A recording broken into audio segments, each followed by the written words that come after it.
Sa relihiyon, ang pinag-uusapan na kaluluwa. At pag yan ay naipahamak mo, wala ka ng paraan para mabawi pag nakuha yan ng demonyo. Ngayong nakasumpong ka ng mabuti, huwag kang magpatumpik-tumpik, huwag kang magpa-delay-delay, huwag kang magpabukas-bukas. Pagkakasumpong mo ng mabuti, gawin mo agad.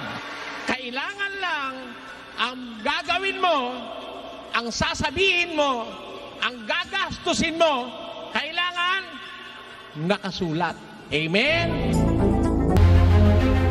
Ang mga members po ng Church of God International ay nag-aanyaya sa inyong lahat para sa isang mass indoctrination o ng pag-aaral ng mga doktrina ng ating Panginoong Kristo. Ano po ba ito, mga kababayan? Pag-aaralan natin, ano ba ang mga utos ni Kristo, mga aral ni Kristo, aral ng Ebanghelyo, na para sa ating panahon. Kasama ba rito ang pagbibigay ng ikapo? Ang Santa Senang may abulo yan? Kasama ba rito ang pangingili ng Sabado? Doktrina ba ng Panginoong Kristo na bawal ang baboy, hipon at iba't iba pa? Nanyayahan namin kayo ng isang buong taus-pusong paanyaya na sana'y pagbigyan ninyo, mga kababayan, kung kayo po ay mayroong pagnanasang makaalam ng mga aral na tunay na doktrina ng ating Panginoong Kristo. Magandang araw po sa inyo lahat.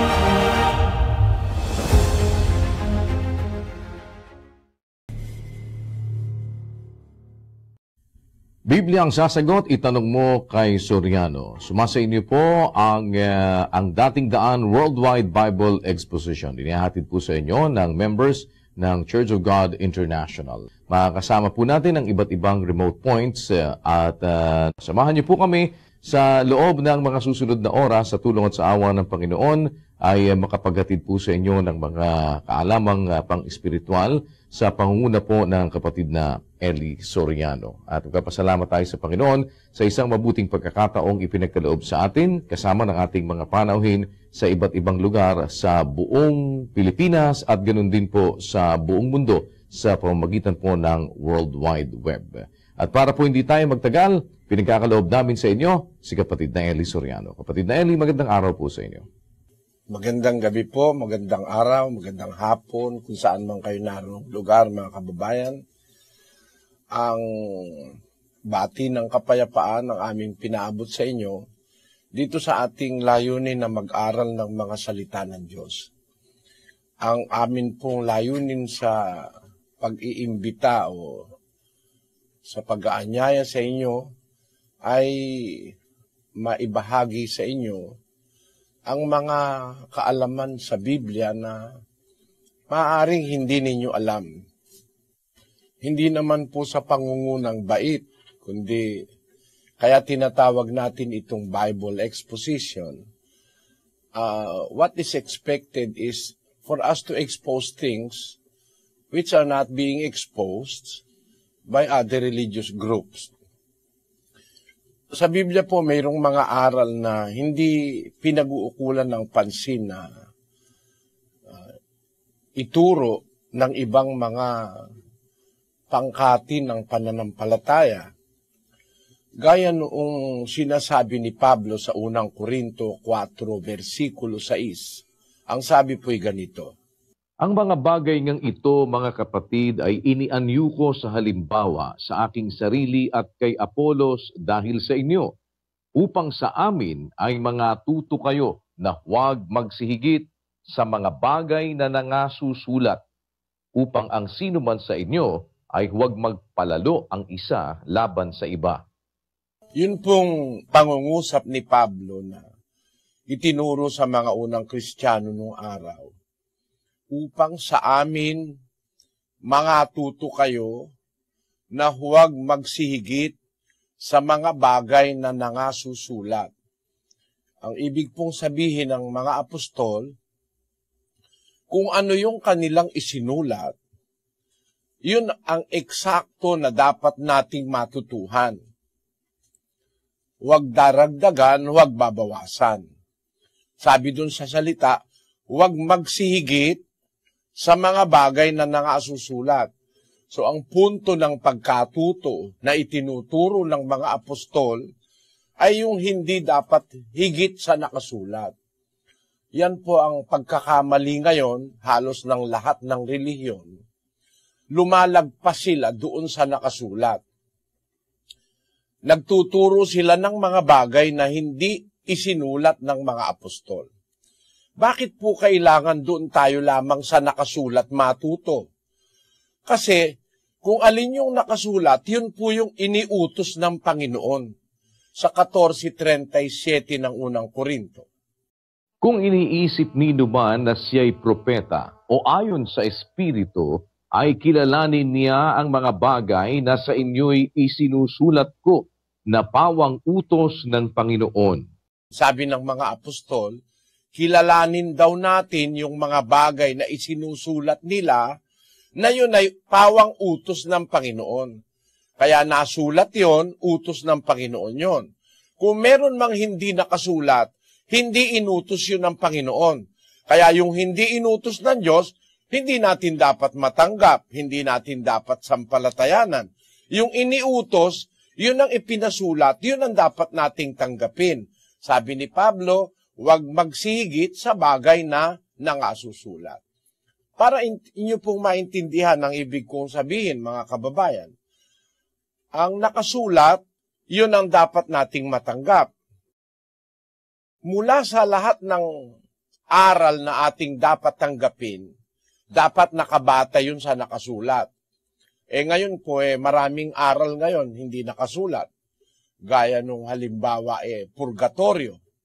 Wala po sa Biblia yon. Hindi po yun nakasulat. Kahit na letra, kahit na salita, kahit na ideya ng purgatorio, wala po yan sa Biblia. Noong panahon ni Rizal, natuklasan niya ito.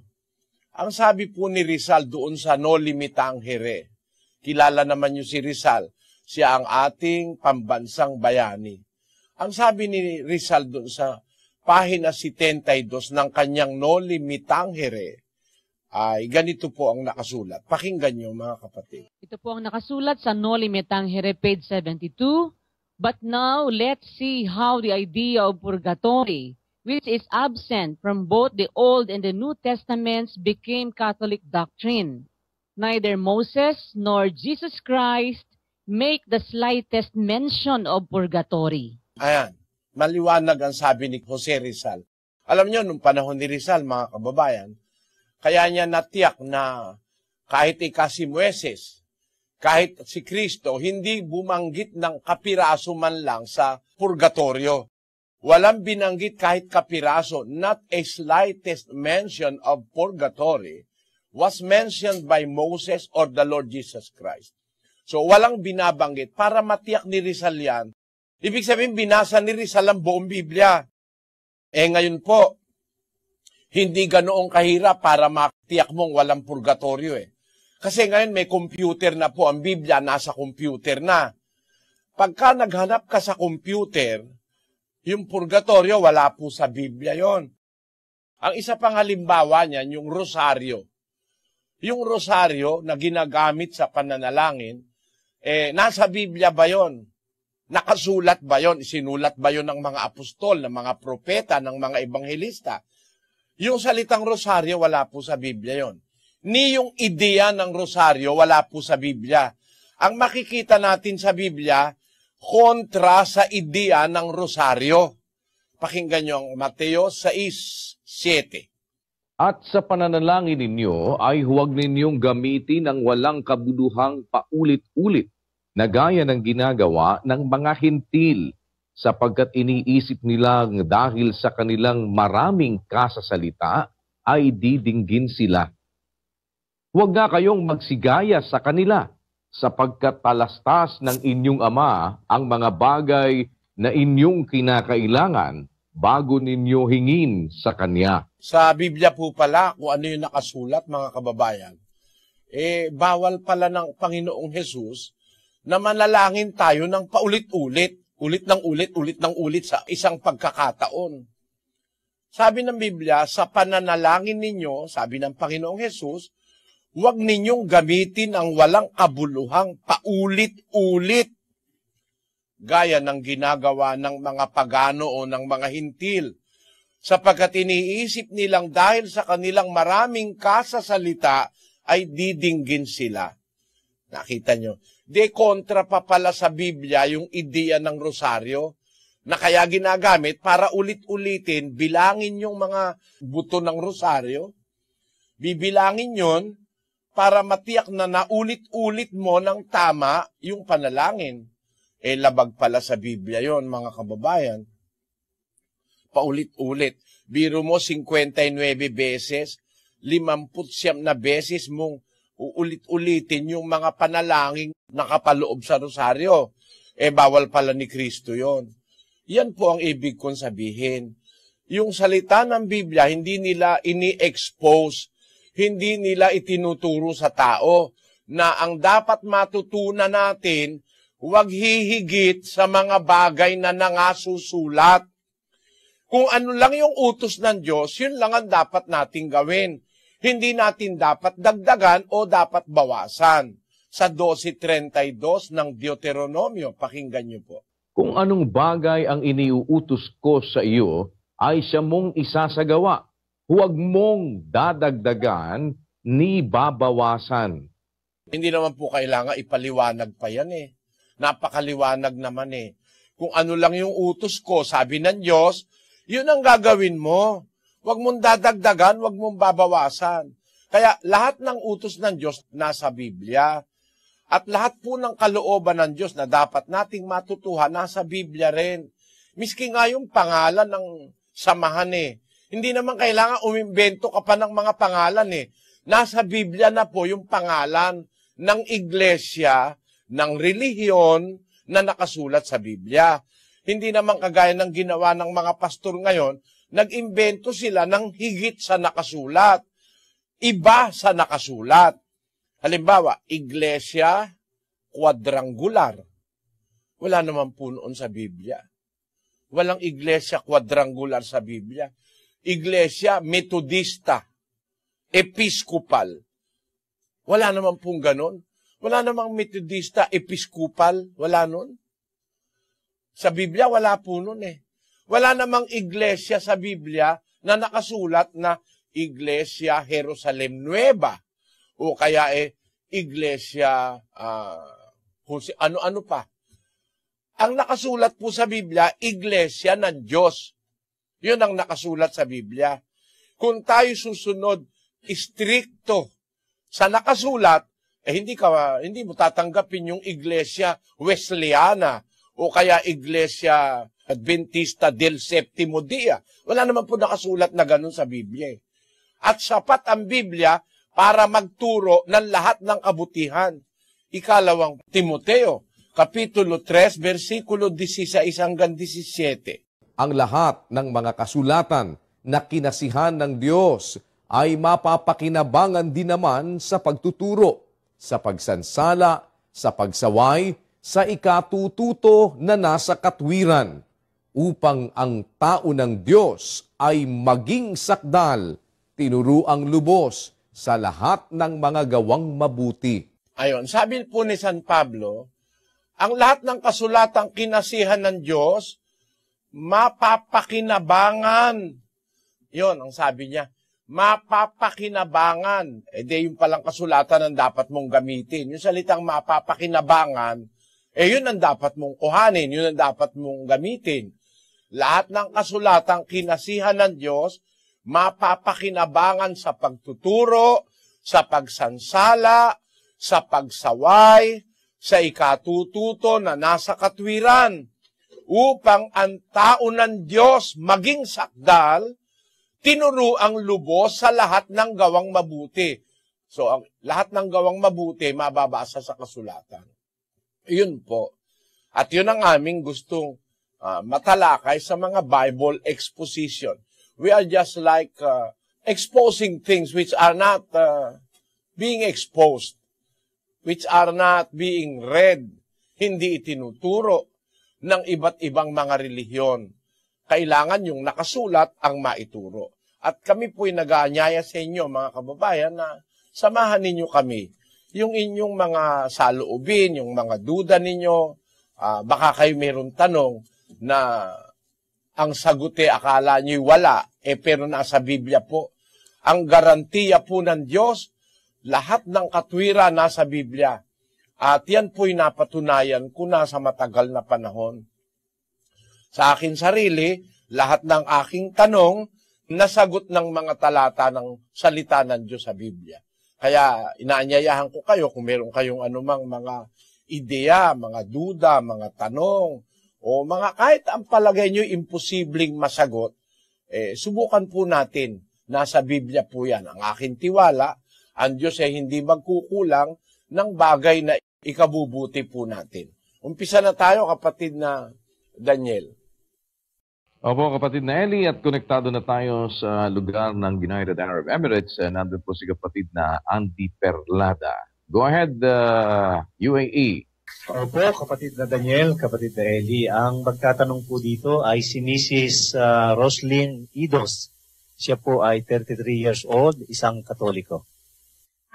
Brother Eli, gusto ko lang po sanang itanong kung bakit kailangang bautismuhan ang tao. Hindi po ba sapat na makinig lang po sa mga aral niya at umiwas sa mga masasamang gawain para maligtas ang tao? Salamat sa iyong tanong, kapatid na Roslyn. Unang-una, kapatid, ang dapat nating sundin, yung kaisipan ng Diyos at hindi yung ating kaisipan. Kaya nga po siya nag-uutos. Kaya nga siya Diyos. Siya ang authority. No? Ang tao, maaaring sabihin natin, bakit kailangan ito? Ba't kailangan yun? Ang Diyos po ang pangunahing nakakaalam kasi siya nag-utos Ang pagsunod po sa utos, ganito. Doon sa Santiago Kapitulo 2, at versikulo 10, ganito po ang nakasulat hanggang sa 11. Sapagkat ang sino mang gumaganap ng buong kautusan at gayon may tumitisod sa isa, ay nagiging makasalanan sa lahat. Sapagkat ang nagsabi, huwag kang mangalunya, ay nagsabi naman, huwag kang pumatay. Ngayon, kung ikaw ay hindi nangangalunya, ngunit pumapatay ka, ay nagiging suwail ka sa kautusan. Yun, maliwanag po ang sabi Kailangan pala, pag susunod tayo sa utos, eksakto. Sabi niya, ginaganap mo man yung buo, halimbawa, 5 yung utos. Ginawa mo na yung 4, yung isa ayaw mo. Nagiging makasalanan ka sa lahat. Ang sino mang gumaganap ng buong kautusan, at gayon may tumitisod sa isa, ay nagiging makasalanan sa lahat. Sapagkat ang may sabing huwag kang papatay, siya rin ang may sabi na huwag kang mangangalunya. Hindi ka nga nangangalunya, pumapatay ka naman, nagiging suwail ka sa kautusan. Kaya ang sabi sa susunod na talata, gayon ang inyong salitain, gayon ang inyong gawin, gaya ng taong huhukuman sa pamamagitan ng kautusan ng kalayaan. Ang ipanghuhukom po sa atin ng Diyos yung kautusan. Sa araw na haharap tayo sa hukuman ng Diyos, matutuklasan natin at ng lahat, ano ba yung punto na hindi mo sinunod? Bakit meron kang ayaw sundin sa kautusan? Dapat, lahat ng inutos, kung kumikilala tayo sa Diyos, lahat ng utos niya, sundin natin. Hindi tayo mamimili lang ng susundin natin. Halimbawa, sa iglesyang kinagis na natin, merong pamimili Yung ayaw sundin, di nila sinusunod. Yung gusto lang nilang ituro, yun lang ang sinusunod nila at ipinapasunod. Kagaya halimbawa ng simpleng-simpleng halimbawa ni Kristo. Sabi ni Kristo, eto ang aking katawan, kainin ninyo. Binigyan ng ostya yung mga miyembro, sinubuan. Ito naman ang aking dugo na nabubuhos dahil sa inyo. Basahin mo yung 26-27. At dumampot siya ng isang saro at nagpasalamat at ibinigay sa kanila na nagsasabi, magsiinom kayong lahat diyan. Lahat kayo, uminom kayo diyan. Binigyan kayo ng ostya. Tapos, dumampot ng saro, siya lang ang uminom, hindi kayo pinainom. O, kapatid, ikaw, napainom ka na ba nun sa kalis o sa saro? Hindi. Binawasan yung nakasulat sa Biblia. Kaya nga sabi ko sa inyo, exposition, ganito dapat Dapat mapag-isip-isip natin kung ano ay pinagagawa at ginagawa sa atin. Siya lang ang gustong uminom, hindi ka man pinainom. Paano yon? Kung talagang utos yon na kumain ka nung tinapay na kapiraso, kung talagang utos kasi ako, iba ang aking pagkaunawa ron Kaya hindi nakikinabang ang tao doon sa ipinakakain kasi hindi naman kasi yun ang utos na kainin Hindi rin yun ang utos inumin. Pero palagay mong yun na nga, bakit pinakain ka hindi ka pinainom? Kulang yun. Hindi ka sumusunod sa buong kautusan. Ano ibig kong sabihin? Kaya tayo kailangan bautismuhan kasi utos po yung bautismo. Alam nyo ba ang kahulugan ng bautismo sa Biblia? Pag sinusunod mo yung utos ng Diyos, meron pong kapangyarihang nagagawa yung bautismo sa isang taong tumatanggap nito ng may pananampalataya. 12:43 ng Mateo. Datapwat ang karumal-dumal na espiritu, kung siya'y lumabas sa tao, ay lumalakad sa mga dakong walang tubig, na humahanap ng kapahingahan at hindi makasumpong. Yung karumal-dumal na espiritu, pagka lumabas na sa tao, lumalakad sa mga dakong walang tubig at humahanap ng kapahingahan at hindi makasumpong. Alam nyo, mayroon tubig kung saan takot yung mga espiritong karumal-dumal, yung mga demonyo. At ang tubig na ito ay ang tubig ng bautismo. Yung tubig po ng bautismo, kasi ang bautismo iniutos sa tubig. Babautismohan sa tubig. Gaya nga nung sabi ng pasyon, ang pagbibinyag ni Juan doon sa ilog ng Jordan, isisisid na minsan ang buong katawan, parang pinaliliguan. Ayon. Yan po ay pasyong kandaba, sinulat ni Padre Aniceto de la Merced, kura paroko ng Pampanga. Yun po palang pagbibinyag o pagbabautismo, isisisid na minsan dun sa tubig ng Jordan, ang buong katawan parang pinaliguan. Pagka pala ikaw ay nalubog sa bautismo, yung masasamang espiritu, takot sa tubig ng bautismo, lalayas yun sa pagkatao mo. Alam nyo, mga kababayan, hindi lang natin nahahalata, maaring hindi natin naituro sa atin, meron tayong masasamang espiritu sa ating pagkatao. Ang ginagawa po ng masamang espiritu, tumitira sa tao. Yun ang nagpapapaging masama sa tao. Meron tao sobrang mahalay. May masamang espiritu po yun. Kasi, minsan, matanda na, no?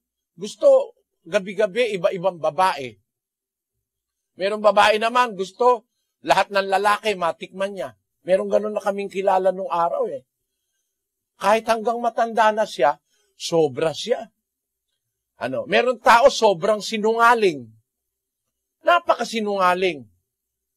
Laging kung magsasalita, may kasinungalingan. Meron pong espiritu ng kasinungalingan doon. Meron tao, mapapansin mo, ay siya, napakayabang, napakataas magsalita. May espiritu pong masama ron. Gaya nung nangyari kay Maria Magdalena sa 8:1-2 ng Lucas. Pakinggan nyo. At nangyari, pagkatapos ng kaunting panahon, na siya'y naglalakad sa mga bayan at mga nayon, na ipinangangaral at dinadala ang mabubuting balita ng kaharian ng Diyos, at kasama niya ang 12. At ang ilang babae na pinagaling sa masasamang espiritu at sa mga sakit, si Maria na tinatawag na Magdalena, na sa kanya'y 7 demonyo ang nagsilabas. Tanyo si Maria Magdalena, isang halimbawa yon pagkatapos na mabautismuhan, 7 demonyong nagsilabas sa kanya. Marami pong demonyong daladala sa katawan ang masamang babaeng si Maria Magdalena. Nung mabautismuhan siya, nahugasan yung kanyang kasamaan sa buhay, lumabas sa kanya ang 7 demonyo, mga kapatid. Kaya baka hindi lang po natin alam, may demonyo ka sa katawan, kaya ikaw ay laging galit. Meron pong tao, laging magagalitin, laging galit, parang galit sa mundo. Pati kung kausapin ng asawa, parang demonyo kung makipag-usap sa asawa. Nananadyak ng anak, naninigaw ng kapwa, nagpapahiya sa kapwa. Maaari, hindi mo lang na-assess, hindi mo lang napapag-aralan, may demonyo ka sa katawan. Yun po ang dahilan kaya iniutos ni Kristo ang bautismo. Para hugasan yung pagkatao natin, alisin yung kasalanan natin, at yung masasamang espiritong nasa ating pagkatao. Pakinggan nyo sa 22:16 ng Gawa ng mga Apostol. At ngayon, bakit ka tumitigil? Magtindig ka, at ikaw ay magbautismo, at hugasan mo ang iyong mga kasalanan na tumatawag sa kanyang pangalan. Ang bautismo po'y paghuhugas ng kasalanan natin. Pagpapaalis ng mga masasamang espiritu sa ating pagkatao. Yun po ang power ng bautismo. Kaya nga po hindi dapat bautismuhan ng bata Bakit? Wala naman demonyo yung mga bata Yung ba naman bagong panganak na bata, may demonyo na sa katawan? Wala po. Yung mga bata, tagalangit yan Sabi ni Kristo sa 19:14 ng Mateo.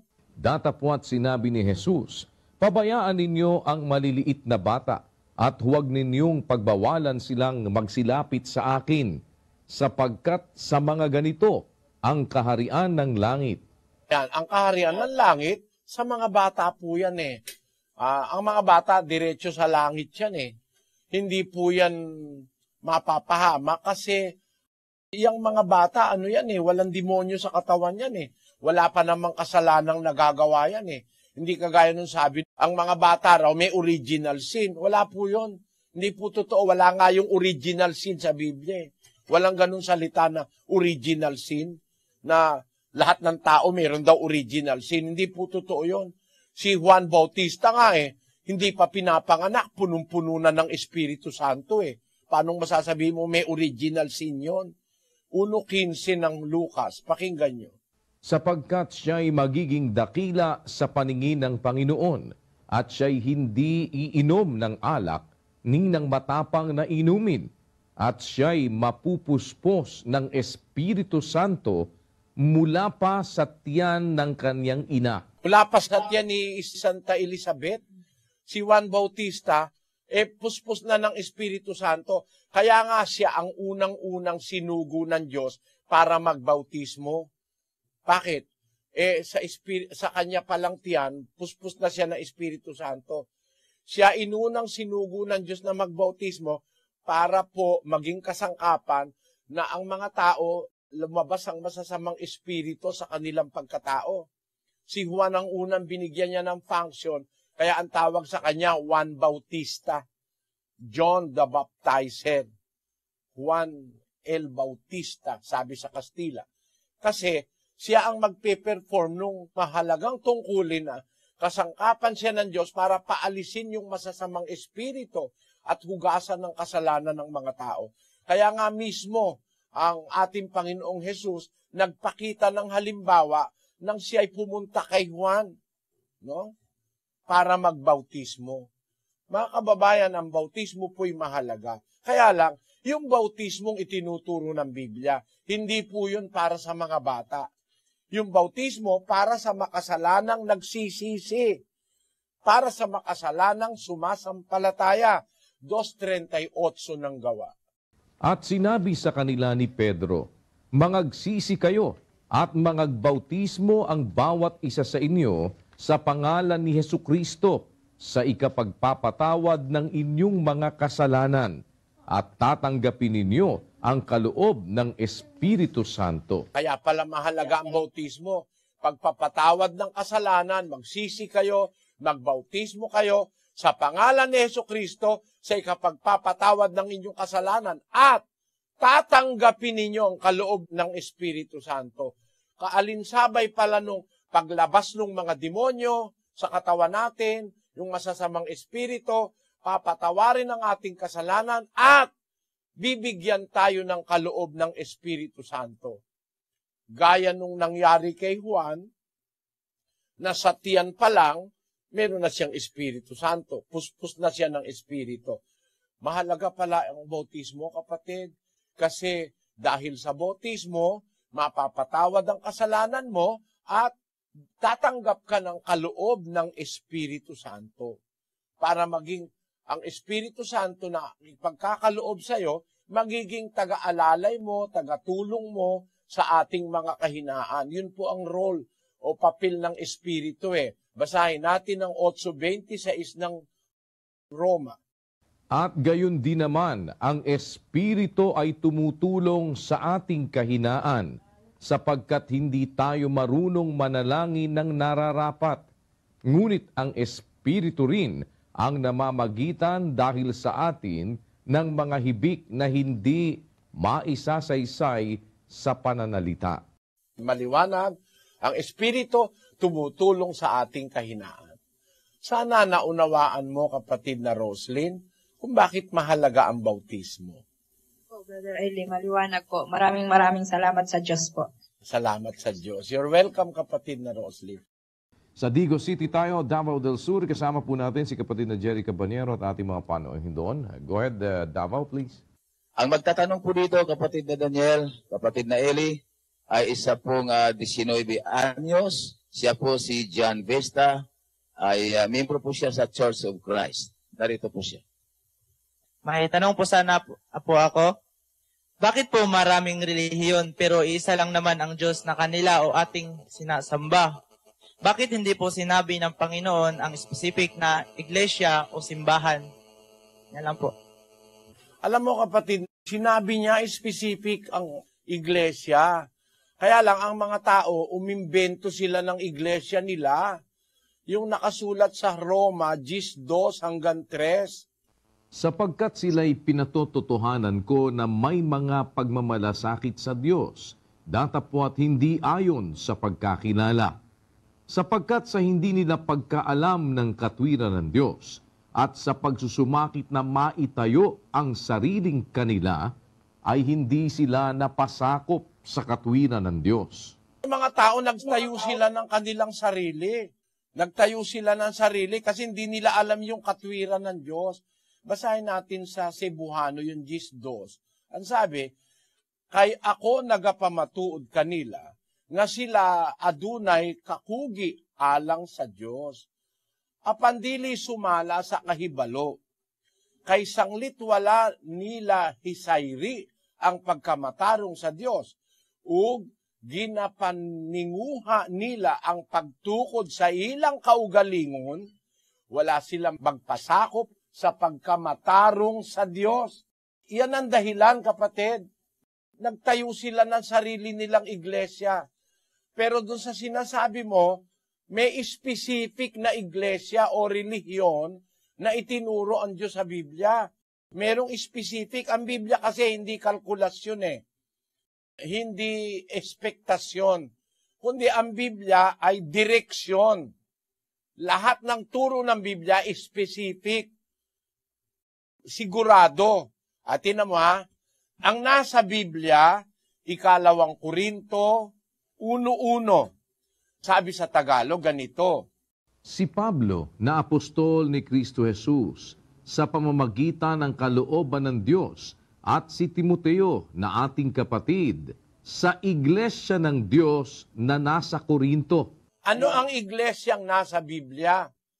Iglesia ng Diyos. Sa Bisaya, ang sabi roon, si Pablo, apostol ni Kristo Jesus, pinaagi sa kabubuton sa Diyos. Ug si Timoteo nga atong igsuon, alang sa iglesia sa Diyos nga anaa sa Korinto. Iglesia sa Diyos nga anaa sa Korinto. Yan din ang iglesia na itinuro niya sa Jerusalem, doon sa 20:28 ng Gawa. matngoni ninyo ang inyong kaugalingon, ug ang tanang panon nga kanila ang Espiritu Santo naghimo kaninyo nga mga magtatanaw, aron pasibsibon ninyo ang iglesia sa Dios nga gipalit niya sa iyang kaugalingang dugo. Ang nasa Biblia, kapatid, iglesia sa Diyos o iglesia ng Diyos. Binili niya ng kanyang sariling dugo ang iglesia ng Diyos. Kaya yung religion o yung iglesia, kung ang kahulugan ng religion sa iyo ay yun ang iglesia, merong specific na pangalan yun. Yun ang iglesia ng Diyos. Doon sa isang tanong mo, bakit maraming relihiyon ngayon? Iisa naman ang Diyos na sinasamba. Hindi totoo yun, kapatid. Hindi iisa lang ang Diyos na sinasamba ng mga relihiyon. Hindi iisa, marami silang kanya-kanyang Diyos. Pakinggan mo sa 4:8 ng Galacia. Gayunman ng panahong yaon, sa hindi ninyo pagkakilala sa Diyos, kayo'y nasa pagkaalipin ng sa katutubo ay hindi mga Diyos. Pag hindi mo nakikilala ang Diyos, nagiging alipin ka ng sa katutubo ay hindi Diyos. 4:8 sa Bisaya. Apan, niadtong panahona, sa wala pa kamo makaila sa Diyos, kamo mga ulipon nila, nga sa ilang kinaiya, dili mga Diyos. May mga relihiyon, ang Diyos nila, dili mga Diyos. Dili ang Diyos nga tinuod, no?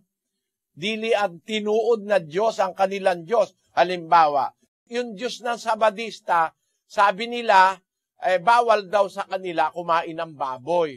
Yung Diyos ng Biblia, hindi naman bawal sa panahong Kristiyano kumain ng baboy. Paano pareho yon? Mag-isip ka, hindi sila pareho. Iba-ibang iglesia, nag-imbento ng iba-ibang Diyos nila. Ang nangaral ng iba-ibang Diyos, yung mismong pastor. Kasi hindi niya alam yung tunay na Diyos sa Biblia, nangaral siya ng kanyang konsepto o ng kanyang sariling theology, nangaral siya ng sarili niyang Diyos. Kaya sabi ni Pablo sa mga taga-Galacia, nung panahong una, samantalang hindi nyo nakikilala ang Diyos, nasa pagkaalipin kayo ng sa katutubo ay hindi mga Diyos. Naintindihan mo, kapatid na John? Okay, Brother. Salamat sa Diyos. Salamat po at connected naman tayo sa Limay Bataan kasama si kapatid na Rick Erese at ang ating po mga panauhin doon. Go ahead, Bataan, please. Salamat po sa Diyos, sa kapatid Nelly at kapatid Daniel, mula po dito sa Lamaw, Limay, Bataan. Sa pagkakataon ito, kapatid na Daniel, magtatanong po kay kapatid ni Eli ay si Mr. Rodante Medina, isang Katoliko. Narito po siya at ang kanyang katanungan. Sa dinami-rami ng klase ng sekta o reliyon, alin po ba ang dapat na samahan? Kinakailangan po ba ito na umanib para maligtas? Iyon lang po, Brother Ernie. Alam mo, kapatid na Rodante, yung pag-anib, utos ng Diyos yun eh. Pag utos ng Diyos, kailangan yun. Basahin natin ang 12:9 ng Roma. Ang pag-ibig ay maging walang pagpapaimbabaw. Kapuotan ninyo ang masama, makisanib kayo sa mabuti. Yung pagsanib, alam mo ang tao hindi ginawa tayo para mag-isa lang tayo eh. Merong mga tao ang kanilang iniisip, ay ako lang mag-isa. Ayokong sumali, ayokong merong kasali. Alam mo kapatid, tayong mga tao, para tayong langgam na kung mag-iisip ka, yung langgam, kahit maliliit sila, nakakapagtayo sila ng malalaking bahay dahil sama-sama sila. Yung pagkakaisa ng langgam, yun din ay ginagamit na halimbawa ng Diyos para tayo magkaisa rin, tayong mga tao. Basahin natin ang Kawikaan 6:6. Pumaroon ka sa langgam, ikaw na tamad, masdan mo ang kanyang mga lakad, at magpakapantas ka. Nabagaman walang pangulo, tagapamahala o pinuno, naghahanda ng kanyang pagkain sa tag-init at pinipisa ng kanyang pagkain sa pag-aani. Ayun, sabi ng Diyos, Pumarong ka sa langgam, ikaw na tamad. Masdan mo ang kanyang lakad at magpakapantas ka, matuto ka sa langgam. Mag-aral ka, ang langgam may ituturo sa atin. Bagaman sila walang pangulo, maswerte nga tayo mga tao, may pangulo tayo Di ba? Sa mga tao may nangungulo, may nangunguna. Kahit anong samahan, may nangunguna. Pero yung mga langgam, walang pangulo, walang tagapamahala, walang pinuno. Pero naghahanda sila, sama-sama sila, naghahanda sila ng pagkain sa tag-init. Pinipisan nila ang kanilang pagkain sa pag-aani. Kaya mga langgam, pag tag-init, pag wala pang ulan, makikita mo nagkalat-kalat mga langgam, naghahanap ng pagkain. Pag nakakita, tulong-tulong sila. Hakot sila ng hakot dun sa kanilang bahay. Para kung umulan na, hindi na sila kailangan lumabas. Meron silang nakahandang pagkain dun sa kanilang tinatawag na bahay ng langgam. Ano ibig kong sabihin, kapatid? Ang ibig sabihin ng langgam, hindi siya nakakagawa ng mag-isa lang siya. Ganon tayong mga tao, kapatid. Ang Diyos may gusto na tayo magkaisa-isa. Kaya dapat makikisanib tayo sa mabuti. Yung tanong mo, kailangan bang sumanib? Dapat kailangan yun. So, utos ng Diyos yun Kaya lang ang sasaniban mo mabuti. Huwag kang sasanib sa relihiyon na pumapatay ng kapwa. Huwag kang sasanib sa relihiyon na pagka hindi nila kaanib, pinipirwisyo nila, pinagkakaisahan nila, pinagtutulong-tulungan nila. Huwag kang sasanib sa ganong mga relihiyon. Sa mga relihiyong walang takot sa pagpatay ng kapwa-tao, huwag kang sasanib doon. Ang sabi kasi ng Diyos, makisanib kayo sa mabuti. Alin ang sasaniban mo? Merong nakasulat sa Biblia ang sasaniban Basahin natin ang 3:6 ng Efeso. Na ang mga hentil ay mga tagapagmana at mga kasangkap ng katawan at mga may bahagi sa pangako na kay Kristo Jesus sa pamamagitan ng Ebanghelyo. Nagamit ng salita ng Biblia sa Tagalog, kasangkap ng katawan. Ang mga hentil, kasangkap ng katawan. Sa English, ang pagkakasabi, basahin natin, kapatid na Daniel. That is how the Gentiles are fellow heirs, members of the same body, and partakers of the promise in Christ Jesus through the gospel. Ang nakasulat sa English, members of the same body, kaanib ng mismong katawan. 10:32 ng unang Korinto. Huwag kayong magbigay ng dahilang ikatitisod sa mga Hudyo man, sa mga Griego man, o sa mga kaanib man ng Iglesia ng Diyos. Yung salitang kaanib ng Iglesia ng Diyos. Kaya meron tayong aaniban, kapatid. Iglesia ng Diyos ang aaniban natin. Ang mga hintil, tagapagmana, kaanib sa Iglesia o sa katawan. Ang katawan na aaniban ay ang Iglesia ng Diyos. Kaya sa dinami-dami nung iglesyang umiiral ngayon, lalo na sa Pilipinas, mahigit na 2,000, kanya-kanyang tayo, ang nakasulat, Iglesia ng Diyos, kapatid, doon tayo aanib. Ang mga unang Kristiyano, doon umanib. Si Pablo, doon nagtuturo. Unang Korinto, 1:1. Pakinggan mo, Si Pablo, na tinawag na maging apostol ni Hesukristo sa pamamagitan ng kalooban ng Diyos, at si Sostenes na ating kapatid sa Iglesia ng Diyos na nasa Korinto. Yon, saan nagtuturo si Pablo? Sa Iglesia ng Diyos. Yung mga unang Kristiyano sa Korinto, kaanib sa Iglesia ng Diyos. Maliwanag, kapatid, na yung salita mo, sa dinami-dami ng sekta ngayon, alindaan dapat samahan? Kailangan bang umanib? Ayun, maliwanag ang sagot. Kailangan tayong umanib, parang langgam. Kailangan magkaisa tayo. Saan tayo aanib? Doon sa iglesyang nakasulat sa Biblia. Ang sabi, Iglesia ng Diyos. Naunawaan mo, kapatid na Rodante? Naunawaan ko po, brother. Amat po. Sa Silang Cavite naman po tayo, kasama si kapatid na Ronald Ocampo at ating mga panauhin. Go ahead, Silang Cavite, please. Opo, kapatid na Daniel, at nandito tayo sa Biga, Silang Cavite, ng dating Daan Coordinating Center. Ang magtatanong po, kapatid na Eli, kapatid na Daniel, ay si kapatid na Jason Ramirez, Katoliko. Sige po. Brother Eli, ako po si Jason Ramirez. Katoliko po ako, pero matagal ko na pong hinahanap yung tamang iglesia kasi alam ko sa sarili ko na maraming mali. And gaya po ng sabi nyo, napakarami ng iglesia na naglabasan. Actually, most of them na-attenan ko na or na-research ko na sa paghahanap ng mga sagot sa tanong ko. Then, based on sa pag-attend ko and pagre-research ko, iba-iba yung paniniwala nila sa kaligtasan. Like for example, sa INC, pag hindi ka INC, sentensyado ka na agad. Or may iba, binyagan ka lang, ligtas ka na. May iba naman, as long as mabuhay ka ng mabuting tao, ligtas ka na rin. So, ang tanong ko po, ano po ba yung tamang kaligtasan? Kapatid na Jason, ganito. Ang hula sa Biblia tungkol sa mga iglesia sa ating panahon, nandoon sa Isayas, Kapitulo 28, versikulo 10. Sapagkat utos at utos, utos at utos, bilin at bilin, bilin at bilin. Dito'y kaunti, dooy kaunti. Ayon. Ang sabi ng hula, utos at utos, utos at utos. Ine-emphasize o inuulit niya. Bilin at bilin, bilin at bilin.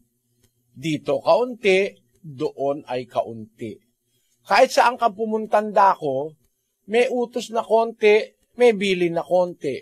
Sa kabila, may kuutos na konti, may bilin na kaunti. Pero ano ang kalagayan in general? Nung lahat ng mga yon na meron ditong utos na konti, dun sa kabila may utos na konti, sa kabila ay utos na konti, dun sa kabila ay utos na konti.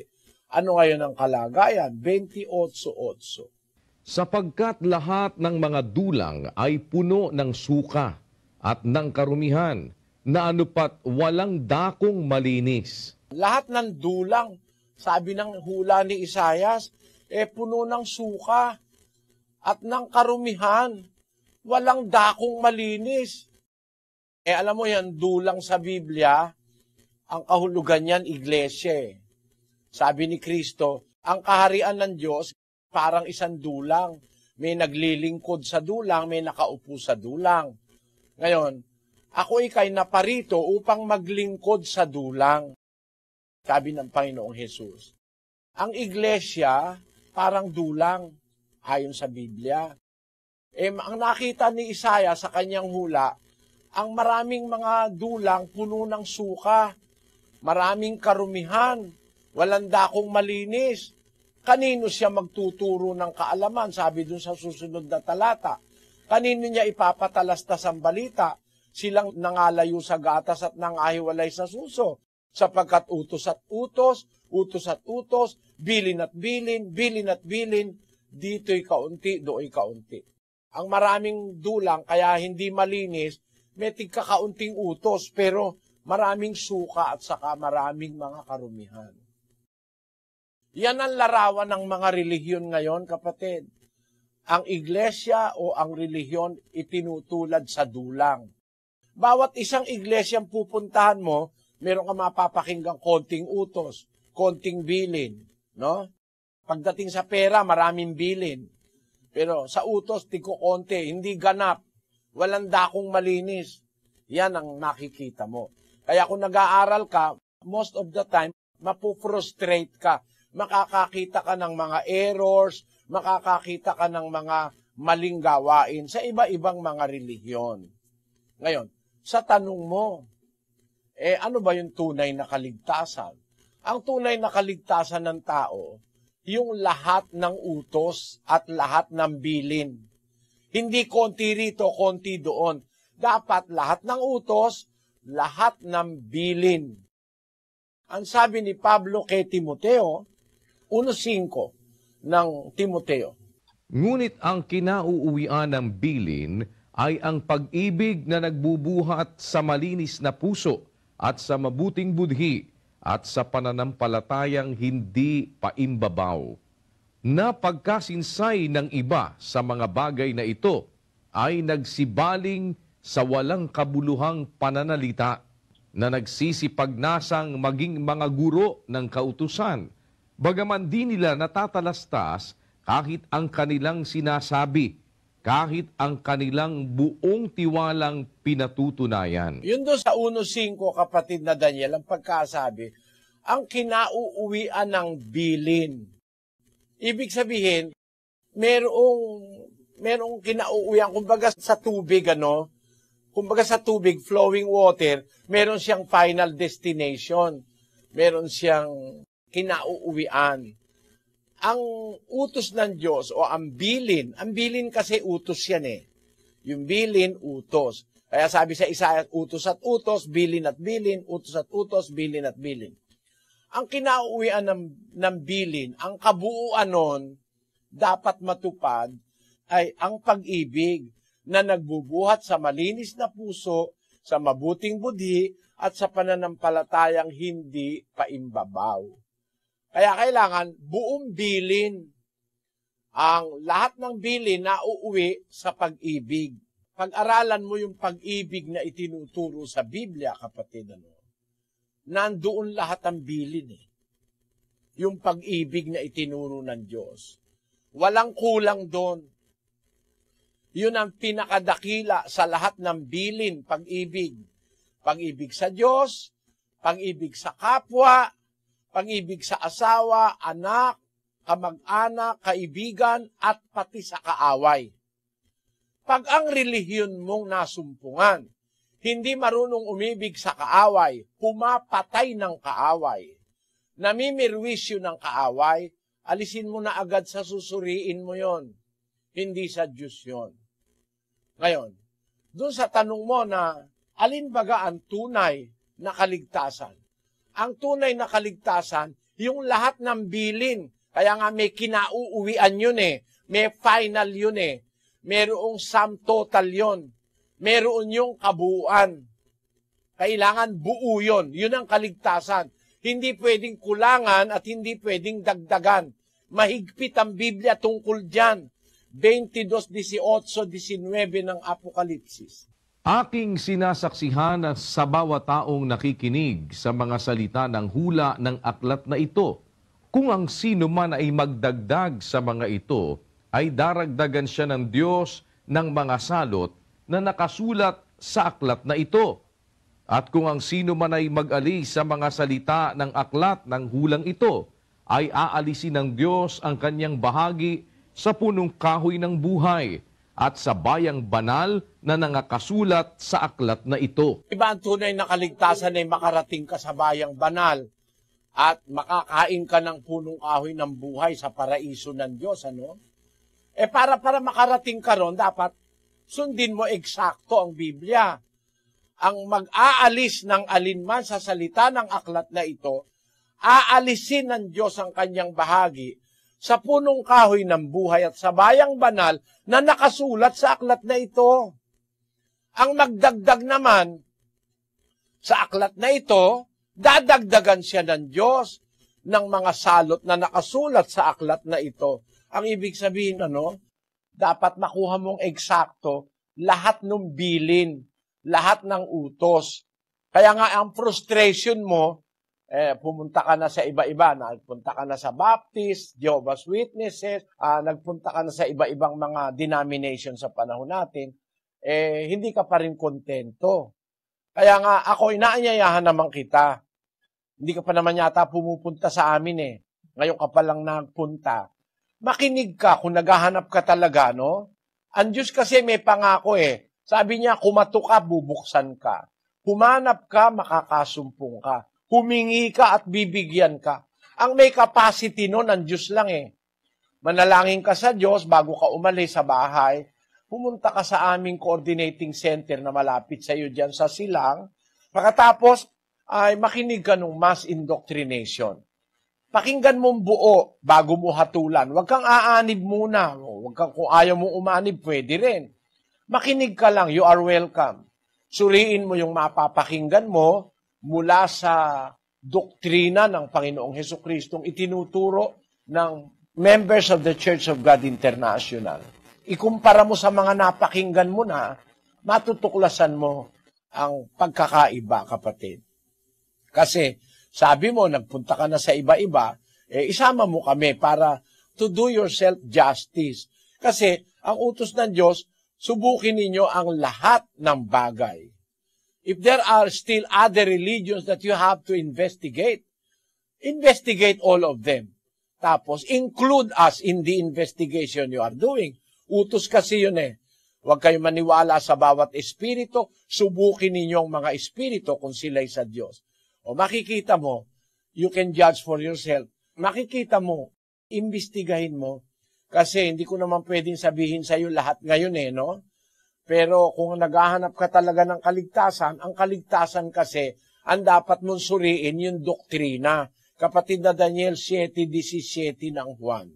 Kung ang sino mang tao ay nag-iibig gumawa ng kanyang kalooban, ay makikilala niya ang turo kung ito'y sa Diyos o kung ako'y nagsasalita na mula sa aking sarili.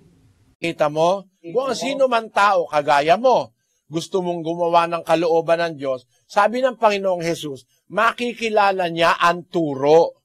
Hindi milagro, hindi dami ng miyembro, hindi ganda ng kapilya, hindi ganda ng pagsasalita ng pastor na nag-iimbento ng kung ano-anong magagandang salita. Hindi ganon. Kasi merong ganon eh. Nag-iimbento ng magandang pananalita. Maiinam na mga talumpati, manluloko pala. Yung sinasabi ni San Pablo sa 16:18 ng Roma. Sapagkat ang mga gayon ay hindi nagsisipaglingkod sa Kristong Panginoon, kundi sa kanilang sariling tiyan at sa pamamagitan ng kanilang mabuting pananalita at maiinam na mga talumpati ay dinadaya ang mga puso ng mga walang malay. Mainam man nalumpati, mainam magsalita, mandaraya pala. Kaya ang sabi ng ating binabasang salita ng Panginoong Hesus, kung ang sino man tao, ibig gumawa ng kalooban ng Diyos, makikilala niya ang turo. Yung turo ang pagkakakilanlan. Ang point of consideration of your investigation must be the doctrine. You shall know of the doctrine, whether it be of God or whether I speak of myself. If any man will do his will, he shall know of the doctrine. Makikilala niya ang turo. Kaya hindi milagro. Hindi yung kung ano-anong mga pamantayang ginagawa ng tao o pinag-aralan na kung halimbawa yung pastor ay nag-aral, naniniwala sila ron. Hindi ganon. Ang mga apostol nga, karamihan, di nag-aral eh. Pero nagsasabi ng totoo. Makikilala mo sa doktrina o sa aral. Kaya pinapasuri ko sa iyo, kapatid na Jason. Pero ang tanong mo, ano ba ang tunay na kaligtasan? Ang tunay na kaligtasan, sundin mo lahat ng bilin, lahat ng utos. At yun ay masusumpungan mo sa aral ng Panginoong Kristo. Inanyayahan kita, kapatid na Jason. Sana unawaan mo, ibig ko sabihin. Thank you, Brother Eli. Sa Ibayang Dagat naman po tayo, si kapatid na ng Patse at ang ating mga panauhin ay nasa Hong Kong. Go ahead, Hong Kong, please. Brad Eli, Brad Daniel. Here with me is Mr. Joe Wong, Chinese national, 46 years old, Christian, and he is under indoctrination. And he has 2 questions. Brother Eddie, I have 2 questions. The first one, Bible say that many people believe in God, but few are chosen. Please elaborate. Thank you for participating in our Bible exposition today, Brother Joe. The Bible do not say so. What the Bible says that, on the connotation that few are chosen, the word chosen implies something very important. You are choosing which are digno. What's that in English? Digno. Which is worthy. The Bible speaks of those who are worthy. But the opportunity is for everybody. 1 Timothy chapter 2 verse 4 says, Who will have all men to be saved and to come unto the knowledge of the truth. That's clear. Declaration from the Apostle Paul, who know God's will. He said, who will have all men to be saved? It is the will of God that all men be saved, not throwing anyone into perdition. It is God's desire that all men be saved and come unto the knowledge of the truth. So salvation is open to everybody. The connotation, few are chosen, will come later. There is a process. There is a process. Salvation is a process, actually, Brother Joe. It will start from the desire of God that all men be saved, not leaving anyone into perdition. 2 Peter chapter 3 verse 9 says, The Lord is not slack concerning his promise, as some men count slackness, but is long-suffering to us word, not willing that any should perish, but that all should come to repentance. The Bible says clearly that God is not willing, it is not God's will, it is against God's will that any should perish. Not willing that any should perish, but that all should come to repentance. That establishes the fact that salvation is being offered by God to everybody, to all human beings on this planet. Not anyone deprived or destined to be deprived of salvation. He is willing that all men be saved. That is the established fact in the Bible. But what happens? Although God is willing, He's offering salvation. What did God see among people? Let us read Proverbs 1:24. It says, Because I have called, and ye refused. I have stretched out my hand, and no man regarded. That is the sentiment of God. I have called, and ye refused. I have stretched out my hand, and no man regarded. For this cause came the connotation from the Lord Jesus Christ in Matthew. Let us read Matthew 22:14. For many are called, but few are chosen. That is the process that happened. God, in the beginning, wants all men to be saved. In fact, even before we were born, God have outlined the process of salvation. What do we have to believe? What do we have to accept? What do we have in this life to reject? What we must want? What we must love? What we must care for? Everything is in the Bible for us to be finally saved. Everything necessary for salvation is supplied by God in His teachings in the Bible since time immemorial. From the time of Adam and Eve up to our time. But what God have observed is that I have called, but ye refused. That's why the Lord Jesus Christ said, many are called, but few are chosen. If we are just going to consider the last connotation there, few are chosen, it will bring us the impression that God practices favoritism. That God do not love everyone because He is just choosing some, not many, few. But, brother, that adverb is comparative. The few mentioned that are chosen do not mean they are only 3 or 4 or 5 or what you can count. The few chosen compared to those who have rejected the call for salvation, The few in the Bible, compared to those who have rejected, is not that few. Let us read 7:9 of the book of Revelation. After these I beheld, and lo, a great multitude, which no man could number, of all nations and kindreds and people and tongues, stood before the throne and before the Lamb, clothed with white robes and palms in their hands, and cried with a loud voice, saying, Salvation to our God, which sitteth upon the throne and upon the Lamb.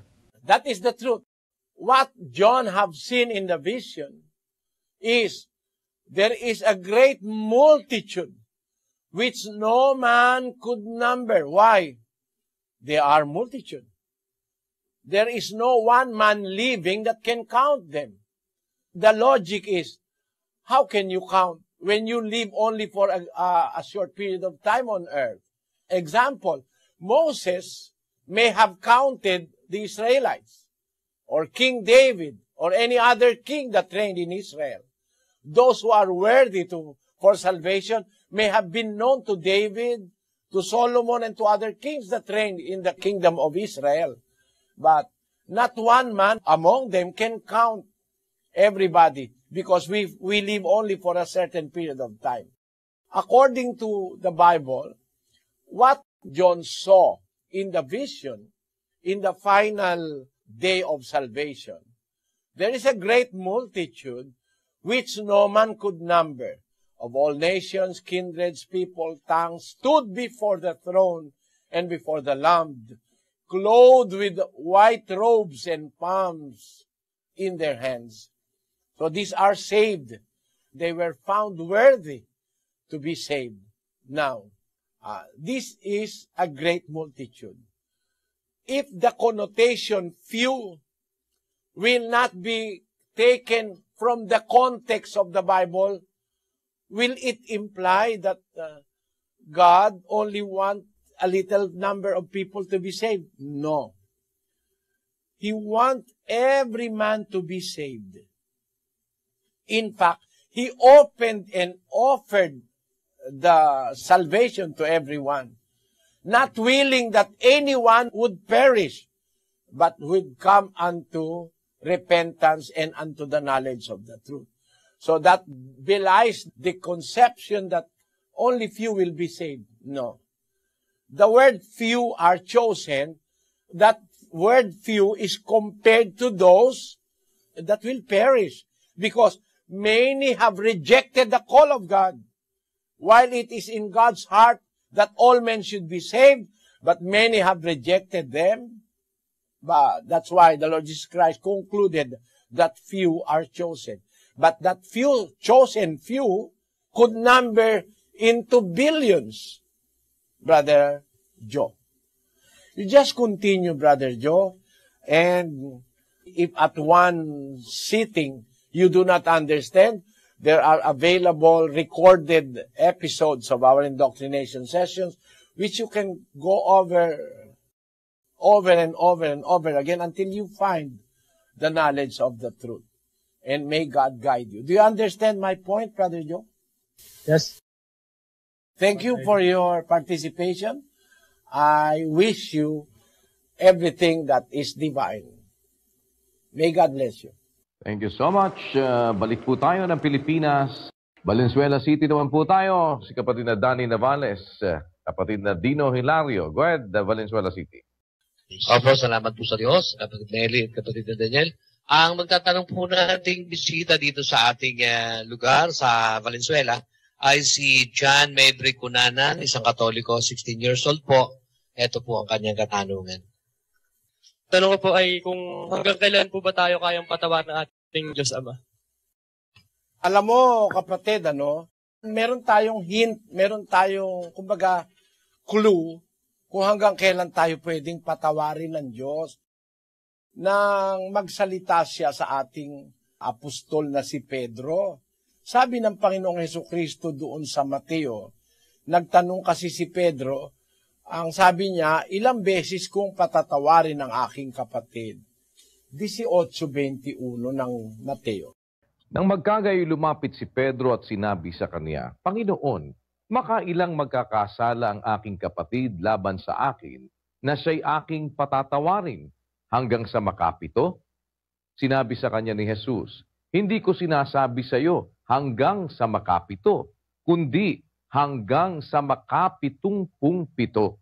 Kaya niya itinuro kay Pedrong magpatawad si Pedro ng hanggang makapitumpung-pito, 490 times. 70 times 7, yun ang kalooban ng Diyos. Kung si Pedro makakapagpatawad ng makapitumpung-pito, ang Diyos makakapagpatawad din ng mahigit pa maaari sa makapitumpung-pito. Kasi kung halimbawa, mag-iisip tayo, kapatid, sa dami na nang nagawa nating kasalanan, sabi nga ng Biblia, kung minsan yung kasalanan ng tao, hindi mo na mabilang Ikaw mismong nagkasala, di mo na mabilang Nagkakasala ka sa pagsasalita, sa pag-iisip, nagkakasala ka sa pakikisama, o nagkakasala ka sa mga maling iniisip mo sa kapwa. Kasi mag-iisip ka pa lang ng mali, kasalanan na yun Kaya nga tayo hindi dapat mag-isip ng masama sa kapwa. Kasi 24:9 ng Kawikaan ang sabi, ang pag-iisip ng kamangmangan ay kasalanan, at ang mangduduwahagi ay karumal-dumal sa mga tao. Ang pag-iisip ng kamangmangang kasalanan, yung pangduduhagi, yung pang-i-small, kasalanan yun, karumal-dumal yun.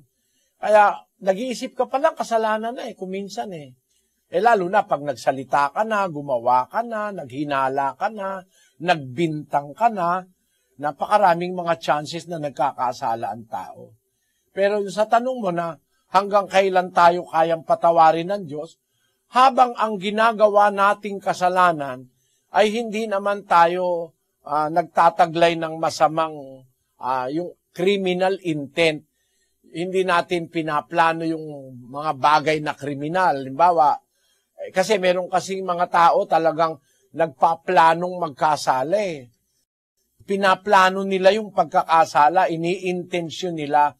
Ang kasalanan, pag hindi natin iniintensyon, minsan napipilitan lang tayo, natukso lang tayo, nadala tayo ng kahinaan ng ating laman, o kaya nabigla tayo ng sitwasyon. Yung mga kasalanan ganon, kabiglaan ng kamangmangan at sa kakahinaan, napapatawad ng Diyos yun Alam kasi ng Diyos na pwede tayong magkamali dahil hindi naman natin alam lahat. Yon. Pero pag ang kasalanan, sinasadya na natin, inuulit-ulit, hindi na tayo papatawarin ng Diyos. Ang sabi dun sa 10:26 ng Ebreo, sapagkat kung ating sinasadya ang pagkakasala, pagkatapos na ating matanggap ang pagkakilala sa katotohanan, ay wala ng haing natitira pa tungkol sa mga kasalanan. Ngayon, kung sinasadya na natin ang pagkakasala, pagkatapos na matanggap mo na yung pagkakilala sa katotohanan, wala nang haing natitira pa tungkol sa kasalanan, sabi ng Biblia. Tuloy natin. Kundi isang kakilakilabot na paghihintay sa paghuhukom at isang kabangisan ng apoy na lalamon sa mga kaaway. Pagka tuloy-tuloy mo na, sa Bibliang Ingles nakalagay, if we sin willfully, after we have received the knowledge of the truth, there remaineth no more sacrifice for sin. Kaya hanggang kailan tayo pwedeng mapatawad ng Diyos? Kung ang kasalanan mo, hindi mo sinasadya, hindi mo inuulit-ulit, na para bang ayaw mo ng tigilan. Bawa, gusto mo, puro na lang lasing ka ng lasing, lasing ka ng lasing. Bisyo ka ng bisyo, ayaw mo ng tigilan. Pinapatigil ka na ng bisyo, sugal, alak, babae. Ayaw mong tigilan. Naging way of life mo na yon, hindi ka na patatawarin ng Diyos doon. Pero halimbawa, nakapagbisyo ka, nakapambabae ka, nakagawa ka ng mali, sometime in the past, nung malaman mo yung totoo, nagbago ka, hindi mo na inulit, ayun, magkakasala ka ng iba naman, napapatawa din yon, magiging dapat ka sa Diyos. Pero kung halimbawa, buong buhay mo, halimbawa 80 anyos ka, babaero kang babaero, lagi kang bisyoso, ayaw ka nang makinig, nakarinig ka ng aral, ayaw mong sundin, ibang usapan na yon, kapatid na John. Naunawaan mo ibig ko sabihin? Opo, Brother Eli, maraming salamat po. At puntahan naman natin ngayon ang Singapore. Nandun po si kapatid na Aga Akbay, kasama ating mga panawin. Go ahead, Singapore, please. Brother Eli, Brother Daniel, our guest here is Mr. Madan Babu Jagannathan, Hindu, 31 years old. Hello, Brother Eli. Good evening to you. My name is Madan Babu Jagannathan. My religion is Hindu. And I've been invited my friend today. I'm glad to be here. This is my first time. I'd like to ask a question to you. Is eating non-vegetarian food is a sin or not? Some people say the creatures like chicken, mutton, all those are not for humans. Some people say they are created for us. So I'd like to know whether eating them is sin or not. Thank you. You're welcome, Brother Madan. I will not answer you now from the Bible only. I'll give you some things to consider about what our life on earth is and the environment that surrounds us here on earth. Our existence depends very much on our environment. Whether it be our necessity for food, for air, and nutrients, influences around nature. Everything we need is supplied by God. We will not live without oxygen. But oxygen is not enough for us to live. We also need other things in nature other than oxygen. Sunlight is a very vital factor for life. Without the heat of the sun, we will all die. Without the rays of the sun that brings us some invisible force and effect, which turn the largest organ of our body, our skin, when exposed to sunlight, will produce a very important vitamin, especially vitamin D3. Brother Madan, we need the sun in order to survive. We cannot survive all throughout those years without the sun shining upon us. We need very much the sun. Now, it is not only the sun, the air we need. All this maintain life. What is the reason for God to create snakes, pigs, insects, animals, birds, etc.? What is the reason? Just to live like that? God surely have a reason for the creation of everything around us. And it can be understood by His words in the Bible.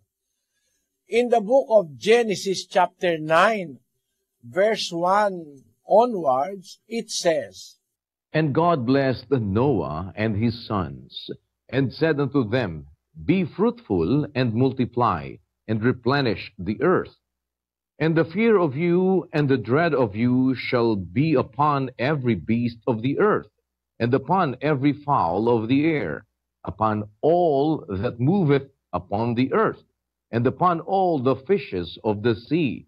Into your hand are they delivered. Every moving thing that liveth shall be meat for you, even as the green herb have I given you all things. See that, Brother Madan? God pronounced His will to Noah after the great deluge. Every moving thing that liveth shall be meat for you.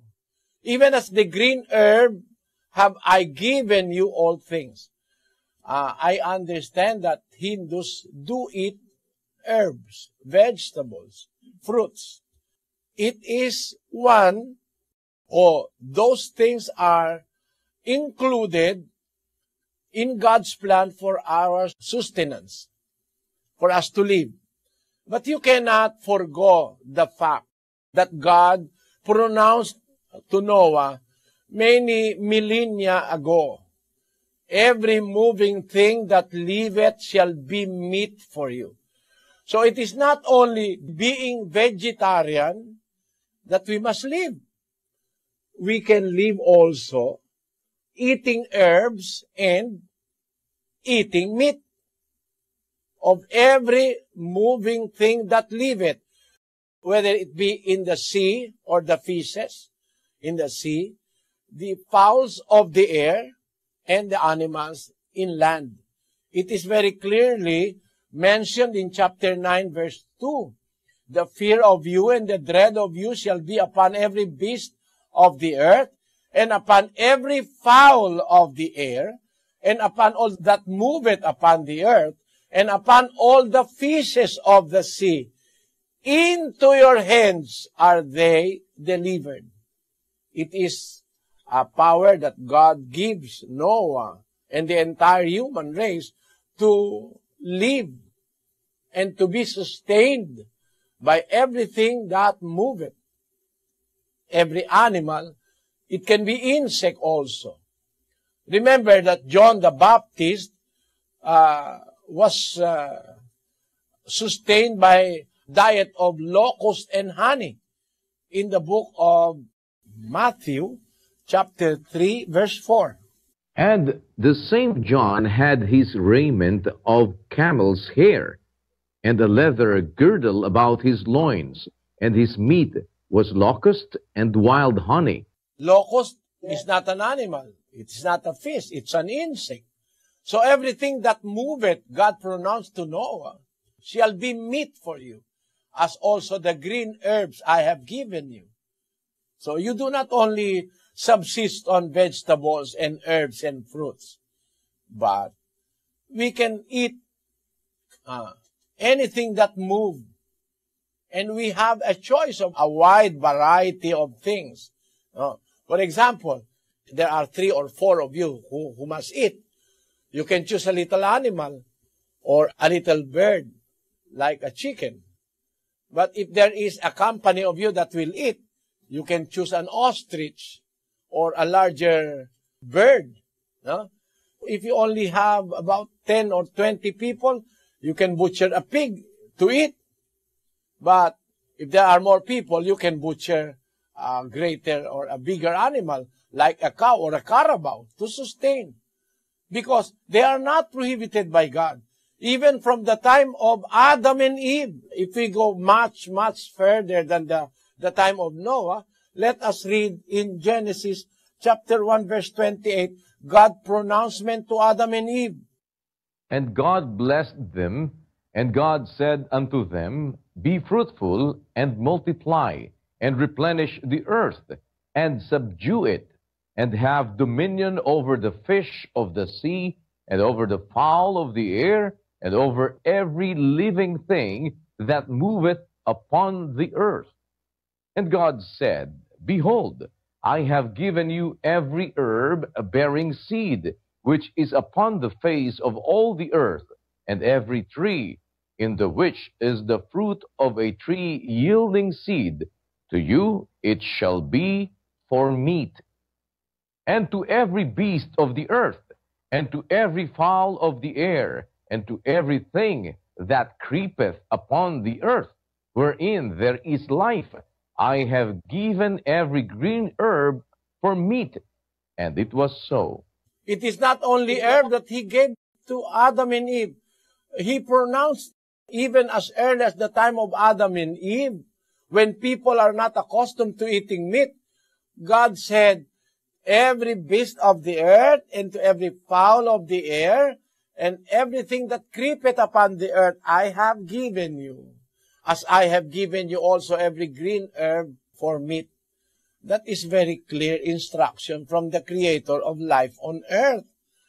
Everything that we need is in the earth. Nothing is wanting. But to prohibit, like what the vegetarians are doing, it is a doctrine that is foreign in the Bible. It is not from the Bible. That you should only eat vegetable, and if you eat animals or other things that have life, it is a sin that is not only unbiblical, it is also stupid. Because if you say, because they have life, even herbs have life. What we can learn on earth and in our existence on earth, that something must die for another thing to live or survive. For example, a lion will eat a deer. A deer must die for the lion to survive. It may sound cruel to others, but it is full of wisdom.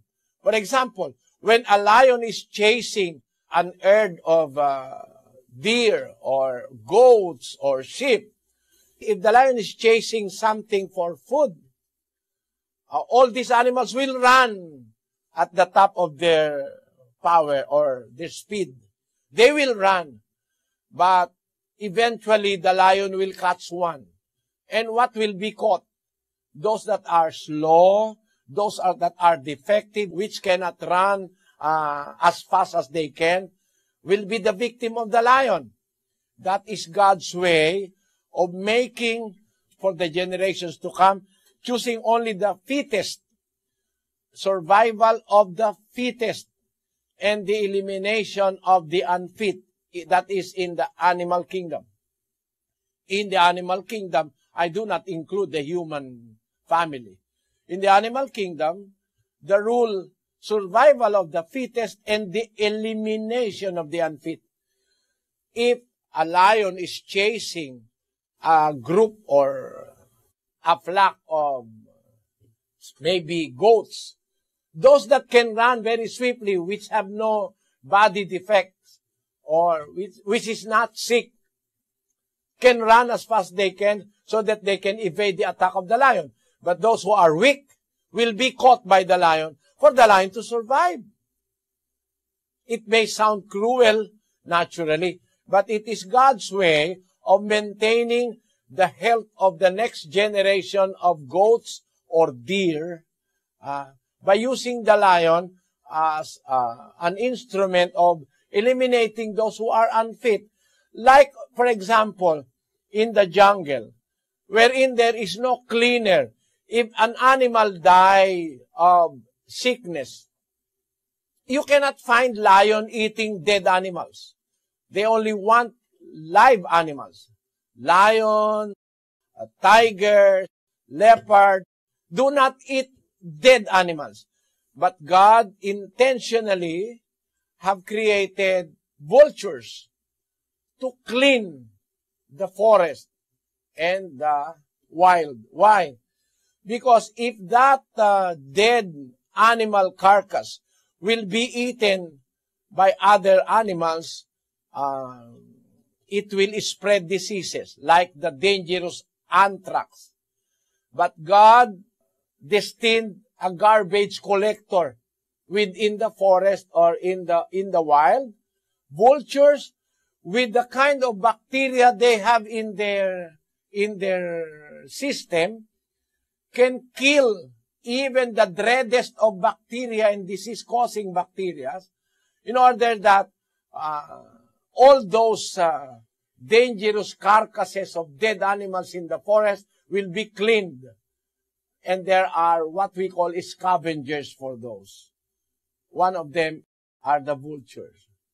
That's why, brother, everything is designed to exist. God wants them to exist. And we people were given the power and delivered unto our hands every moving thing that creepeth upon the earth, that moves on the earth, in the sea also. So we may sustain life by eating fish, by eating shrimps, by eating plants in the sea. They are very much needed by the body. And all those living things that live around us can serve us by the will of God for our food. I hope you understand that there is no sin because it is not against God's will. Sin is transgression to God's law. There is no law that says you must not eat animals or birds. We can eat as the situation warrants. You understand that, Brother Madan? Yes. I understand. Thanks, Brother Eli. You're welcome. May God bless you. Thank you so much. And with that, muli po ay pansamantala po tayong tatapos dito po sa ating ngayong sinasagawang ang dating daan Worldwide Bible Exposition. Inihatid po sa inyo ng members ng Church of God International. Sa pangunguna po sa atin ni kapatid na Eli Soriano, na lagi po ninyong mapapanood at masusubaybayan din sa iba't ibang mga programa sa telebisyon at sa radyo. Kasama po siya ng UNTV, ang Radyo La Verdad, at ang iba-iba pa pong mga provincial stations natin. Meron po tayong mga isinasagawa ding Bible exposition sa English, sa Portuguese, at ganoon din po sa Spanish. At mapapanood niyo din po ang ating mga live stream sa atin pong iba't ibang mga websites. Maraming salamat po sa lahat ng ating mga panauhin na ngayon ay nagsadya sa iba't ibang lugar ng ating pong mga coordinating centers.